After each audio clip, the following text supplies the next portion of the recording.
रात के बीच एक लड़की वेनिया अचानक दरवाजे पर हुई दस्तक से जाग जाती है। उसमें दरवाजा खोलने की हिम्मत नहीं होती। वह चुपचाप रसोई में जाती है, एक कटोरी पानी लाती है और उसके ऊपर एक चॉपस्टिक रख देती है। हैरानी की बात ये होती है कि चॉपस्टिक पानी के बीचों बीच सीधी खड़ी हो जाती है। वेनिया बिल्कुल सन्न रह जाती है, क्योंकि किसी ने उसे पहले बताया था कि अगर चॉपस्टिक खड़ी हो जाए तो इसका मतलब होता है खून का संकेत। कुछ घंटे पहले वेनिया बस से घर जाने वाली होती है। बस स्टॉप पर उसकी मुलाकात जेलियाओ से होती है, जो उसका सीनियर और उसका क्रश यानी उसका मेल गॉड होता है। जेलियाओ उससे पूछता है कि कैंगशान रोड का रास्ता कौन सा है। वेनिया पूरे उत्साह के साथ उसे रास्ता समझा देती है और फिर बस पकड़कर घर के लिए निकल जाती है। जैसे ही वेनिया बस में बैठती है, ड्राइवर मजाक उड़ाते हुए कहता है कि आजकल के बच्चे बड़े अजीब होते हैं, इतनी छोटी उम्र में मर जाते हैं और फिर भी मुर्दों से बातें करते हैं। ये सुनकर वेनिया सन्न रह जाती है। उसके दिमाग में सिर्फ एक ही सवाल घूमता रहता है, उसका प्यारा सीनियर कैसे मरा हुआ हो सकता है। ड्राइवर पूरी गंभीरता से वेनिया को बताता है कि जिससे वह बात करके आई है वह पहले ही मर चुका है। वेनिया एक शब्द पर भी भरोसा नहीं करती। वह इस अजीब खामोशी से बचने के लिए हेडफोन लगाने की सोचती है। तभी ड्राइवर उससे पूछता है कि जब जेलियाओ ने रास्ता पूछा था तो वह किस जगह जा रहा था। यह सुनते ही वेनिया का शरीर कांप जाता है। उसे याद आता है कि उस रात जेलियाओ इन्फर्मरी जाने की बात कर रहा था, जो बिल्कुल अजीब था। फिर उसे याद आता है कि थोड़ी देर पहले बारिश हो रही थी और जेलियाओ भीगे कपड़ों और बालों के साथ आया था, लेकिन उसके कपड़े बिल्कुल भी गीले नहीं थे। डर के मारे वेनिया ड्राइवर से पूछ बैठती है कि अगर कोई जिंदा इंसान मुर्दों से बात करे तो क्या होता है। ड्राइवर कहता है कि अगर कोई भूत से बात करे तो भूत उसे अपना निशाना बना लेता है। अभी तो वेनिया उसकी बस में सुरक्षित है, लेकिन रात को वह भूत उसे ढूंढने आएगा। इसलिए अगर रात के बीच दरवाजे पर दस्तक हो तो कभी दरवाजा नहीं खोलना, वरना जान भी जा सकती है। ये सब सुनकर वेनिया बहुत डर जाती है और ड्राइवर से पूछती है कि क्या इसका कोई हल है। ड्राइवर उसे एक तावीज बेचता है और कहता है कि यह खून और भूत से बचाता है। उसकी कीमत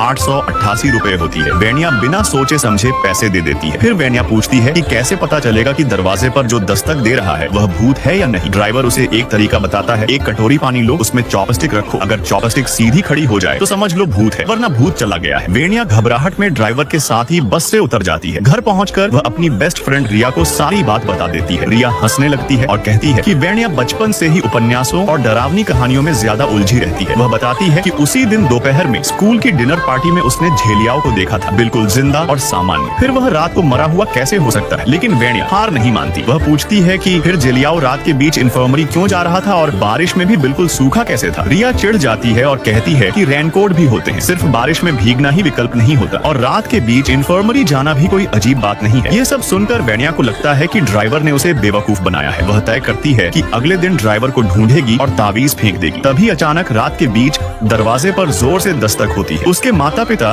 वीकेंड पर घर से बाहर गए हुए होते हैं और उसने कोई ऑनलाइन ऑर्डर भी नहीं किया होता। इस समय दरवाजे की दस्तक बहुत अजीब लगती है। वेनिया अपने कान ढक लेती है और उसे अनदेखा करने की कोशिश करती है। तभी बाहर से सोसाइटी के गार्ड की आवाज आती है। वह कहता है कि नीचे के पड़ोसी से शिकायत आई है कि वेनिया के घर से बहुत शोर आ रहा है। नीचे रहने वाली गर्भवती महिला भी दरवाजे के बाहर खड़ी है और चाहती है कि वेनिया दरवाजा खोलकर बात करे। वेनिया दरवाजा खोलने से मना कर देती है और कहती है कि वह अभी अभी घर आई है, कोई शोर नहीं किया। नीचे वाली औरत आरोप लगाती है कि वेनिया ऊपर चल रही थी और जानबूझकर आवाज कर रही थी। वह कहती है कि वेनिया इसलिए बाहर नहीं आ रही क्योंकि वह दोषी है। गुस्से में वेनिया लगभग दरवाजा खोल ही देती है, लेकिन तभी उसे ड्राइवर की बात याद आ जाती है। वह रसोई में जाकर आधी कटोरी पानी लाती है और उसमें चॉपस्टिक रख देती है।